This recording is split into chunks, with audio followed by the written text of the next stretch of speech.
For our second semester in spring 2019, we made a lot of adjustments. We essentially adapted a syllabus on multicultural education from the inimitable Dr. Kelly Dugan, and the resources therein were invaluable. We started with Paulo Freire's Pedagogy of the Oppressed and moved on to works by Sonia Nieto, James Bank, Stacy Satoff, Paula M. El Moya, and Mariam G. Hamadan. The fact that these works were all connected on one theme, multicultural education, and were so closely tied to our overall goals was fantastic. We felt really confident that these works were getting right at the heart of some of the focused discussions we wanted to be having about decentering our field and confronting intersectional issues of race, ethnicity, and colonialism in the ancient world. But the way we structured our syllabus for this semester just wasn't working. We tried an approach where co-organizers would be discussion leaders each week. Our initial thinking was that this approach would help guide our colleagues through this new, focused, and theory-heavy material by providing summaries and handouts each week. While these materials were useful, it took away the most valuable part of our weekly discussions, which is the candid ability to react to materials openly, honestly, and with a personal connection. Instead, each week felt like a lecture that we were responsible for delivering, and discussion became kind of an afterthought. The conversation was no longer about each graduate student's reaction to the text, but rather about listening to a discussion leader essentially give a summary and attempt to guide discussion with predetermined questions. It quickly became clear that this structure was too rigid, and we were losing the personal elements of our weekly meetings that made them so meaningful and intimate in the first place. Teaching is such a personal thing, and as much as we wanted to engage with theory in a meaningful way, we also wanted to hold on to the recognition that each student would need to have a personal connection to that theory if it was going to work in their teaching practice. Alicia. Over the summer, we shifted gears as we worked on our plan for the following fall. And it was in fall 2019 that we started to find a groove to work in. We settled on reading Bell Hook's Feminist Theory from Margin to Center, assigning different chapters each week. We did away with the idea of discussion leaders entirely. As a result, we started to build the sort of engagement with critical theory we had hoped for, and think out different practical applications of Hook's theoretical arguments in our classrooms. Moreover, sticking to one text and one area of theory meant that we could carry on a semester-long conversation, which meant that occasionally missing a reading wouldn't heavily impact our discussion. But while this was much closer to what we wanted, we hit another roadblock. Working on one work for an entire semester in chapter installments led to repetitive discussions. We started to feel like each week we were circling back to the same topics, the same arguments, without taking as much new information away from the material. By the time we checked in with our colleagues to make sure they felt the same way, the semester was already coming to a close. However, we managed to switch gears quickly and started assigning other feminist works for discussion. We read 2 prefaces to Judith Butler's Gender Trouble and Sandy Stone's The Empire Strikes Back, a transsexual manifesto. Switching material was like literally flipping a switch. Our conversations were reinvigorated, and our discussions were informed by other material we had already covered. It clicked. To Tori.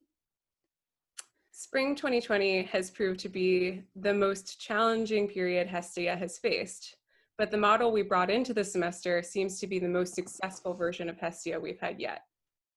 Before the disruption due to the pandemic, our semester began with a new unforeseen challenge.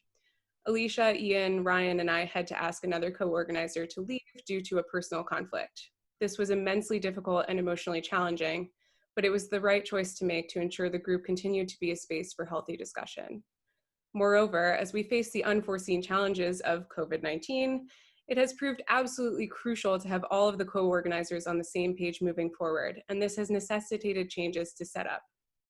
We've worked to make the organization of each semester more democratic, so we ended winter 2019 with a meeting asking our colleagues what they wanted to read about. Since the consensus in our department was around critical theory focused on colonialism and multiculturalism, we worked together with our colleagues to pick informed and influential critical works. We began with a discussion of the volume, Is Multiculturalism Bad for Women?, which begins with a lengthy essay by Susan Oken, followed by response essays. We had agreed at the beginning of the semester to schedule regular check-ins to evaluate when it would be time to move on to another work.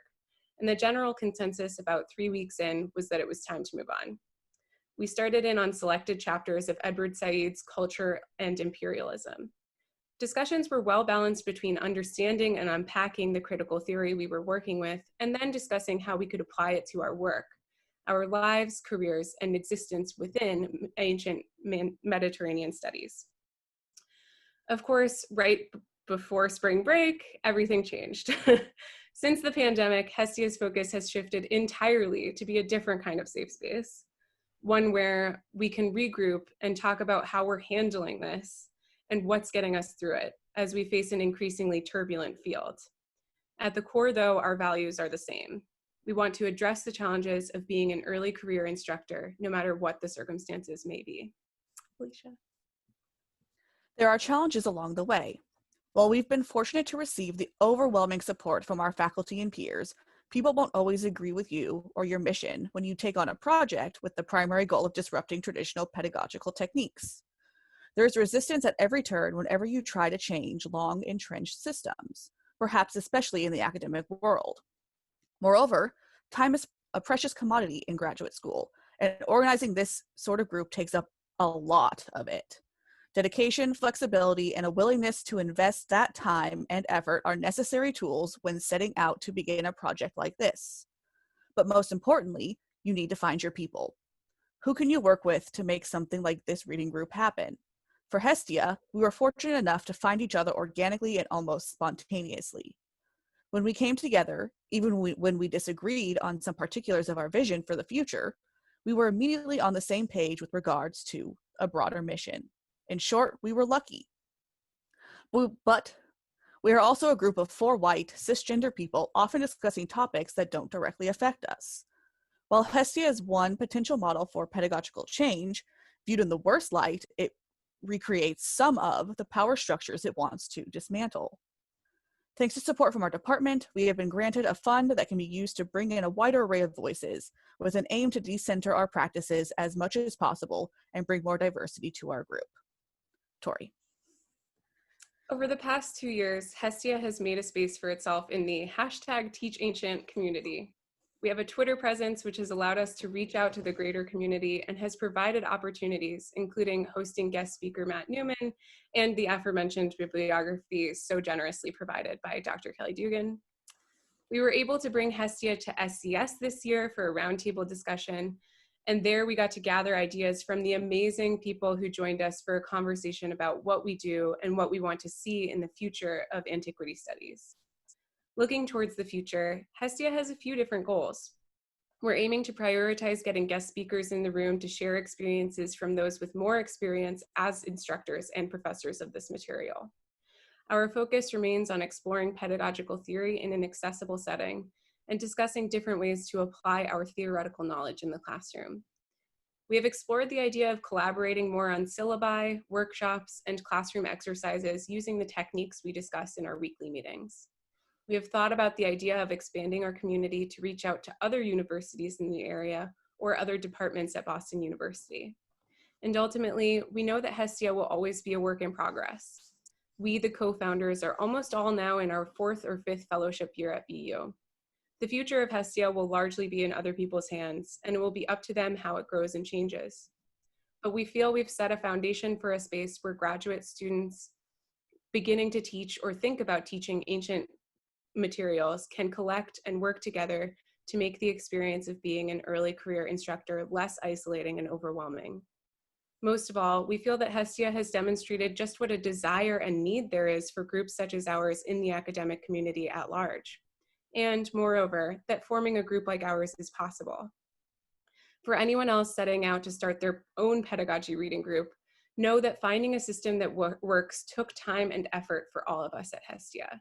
And the system we came up with may not be the best for your situation. Sometimes the people you work with will change, but in the end, your core group should be those you trust to help you support your mission. Don't be afraid to push back as much as you are able, fight for yourselves, and most importantly, do what fits best for you, your department, and your colleagues. Thank you so much.